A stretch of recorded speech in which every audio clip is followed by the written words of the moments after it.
श्री जी channel में आप सभी श्रोताओं सखियों का हार्दिक अभिनंदन है। जय श्री राम, राधे राधे, जय श्री कृष्णा। कल हमने जाना था कि प्रभु श्री राम और उनके छोटे भाई विश्वामित्र जी के साथ राजा जनक के नगर में प्रवेश करते हैं। राजा जनक उनसे पूछते हैं कि ये दोनों बालक कौन हैं। मुनि विश्वामित्र बताते हैं कि ये राजा दशरथ के दोनों पुत्र हैं जो मेरे रक्षा के लिए मेरे साथ आए हैं। राजा भगवान प्रभु श्री राम और लक्ष्मण दोनों भाई नगर को भ्रमण करने के लिए निकलते हैं और वो सब जगह घूमते हैं। आगे चलते हैं। रुचिर चोतनी सुबग सिर में चक कुंचित केस, नख सिख सुंदर बंधु दो, शोभा सकल सुदेश। सिर पर सुंदर चौकोनी टोपियां दिए हैं, काले और घुंघराले बाल हैं। दोनों भाई नख से लेकर शिखा तक, एड़ी से चोटी तक सुंदर है और सारी शोभा जहाँ जैसी चाहिए वैसी ही है।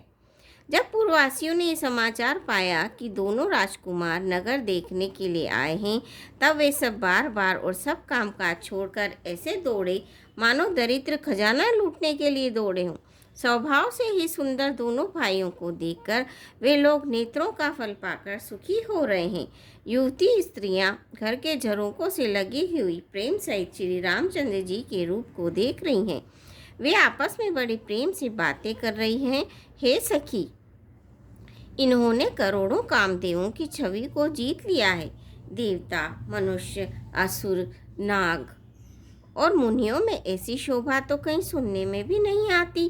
भगवान विष्णु के 4 भुजाएं हैं, ब्रह्मा जी के 4 मुख हैं, शिव जी का एक विकट भयानक वेश है और उनके 5 मुंह हैं। हे सखी, दूसरा देवता भी कोई ऐसा नहीं है जिसके साथ इस छवि की उपमा दी जाए। फिर ये कौन है? इनकी किशोर अवस्था है। ये सुंदरता के घर सांवले और गोरे रंग के तथा सुख के धाम हैं। इनके अंग अंग पर करोड़ों अरबों कामदेवों को निछावर कर देना चाहिए। हे सखी, भला कहो तो ऐसा कौन शरीरधारी होगा जो इस रूप को देखकर मोहित न होगा? यह रूप जड़ चेतन सबको मोहित करने वाला है। तब कोई दूसरी सखी प्रेम सहित कोमल वाणी से बोली, हे सयानी, मैंने जो सुना है उसे सुनो। ये दोनों राजकुमार महाराजा दशरथ के पुत्र हैं। बाल राजहंसों साथ सुंदर जोड़ा है। ये मुनि विश्वामित्र जी के यज्ञ की रक्षा करने वाले हैं।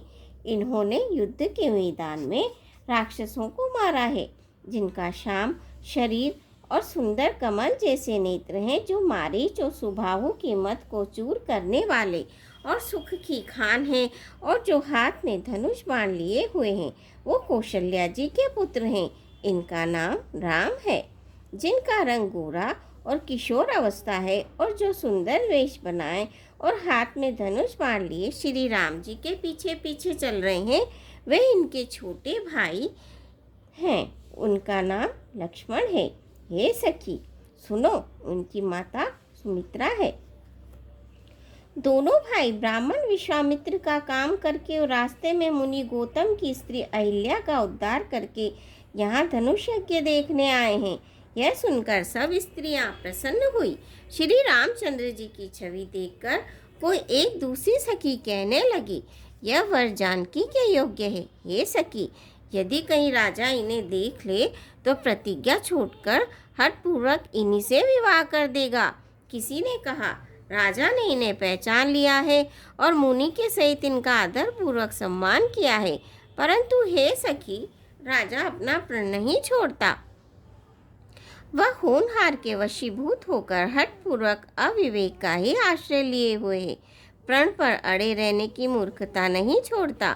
कोई कहती है, यदि विधाता भले हैं और सुना जाता है कि वे सबको उचित फल देते हैं, तो जानकी जी को यही वर मिलेगा। हे सखी, इसमें संदेह नहीं है। जो देव योग से ऐसा संयोग बन जाए तो हम सब लोग कृतार्थ हो जाएं।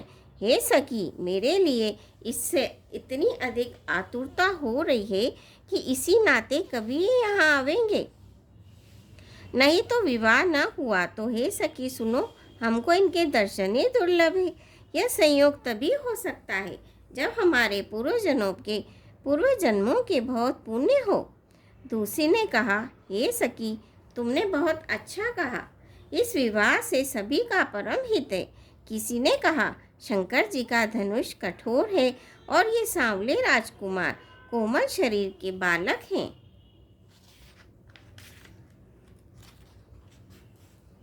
हे सयानी, सब असमंजस ही है। यह सुनकर दूसरी सखी कोमल वाणी से कहने लगी, हे सखी, इनके संबंध में कोई कोई ऐसा कहते हैं कि ये देखने में तो छोटे हैं, पर इनका प्रभाव बहुत बड़ा है। जिनके चरण कमलों की धूलि का स्पर्श पाकर अहिल्या तर गई, जिसने बड़ा भारी पाप किया था, वो क्या शिवजी का धनुष बिना तोड़े रहेंगे?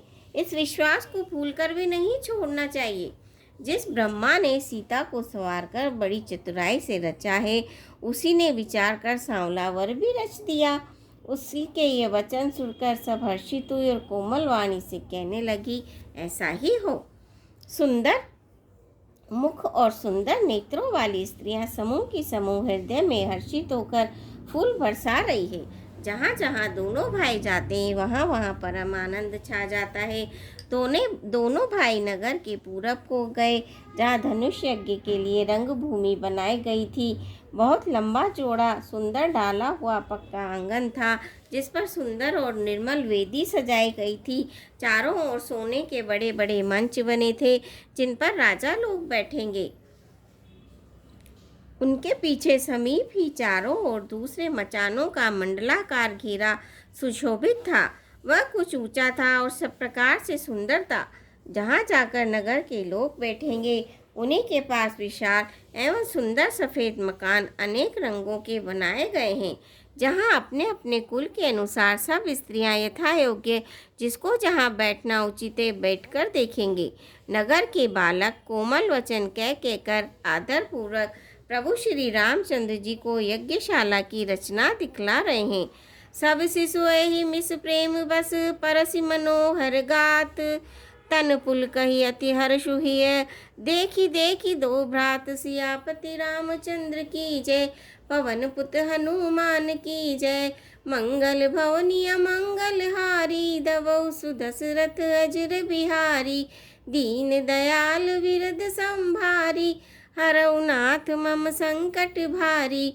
श्रोता, आज के लिए बस इतना ही। कल फिर आपसे भेंट होगी। आशा है आप मेरे चैनल को सब्सक्राइब करेंगे, वीडियो को लाइक करेंगे, शेयर करेंगे। धन्यवाद।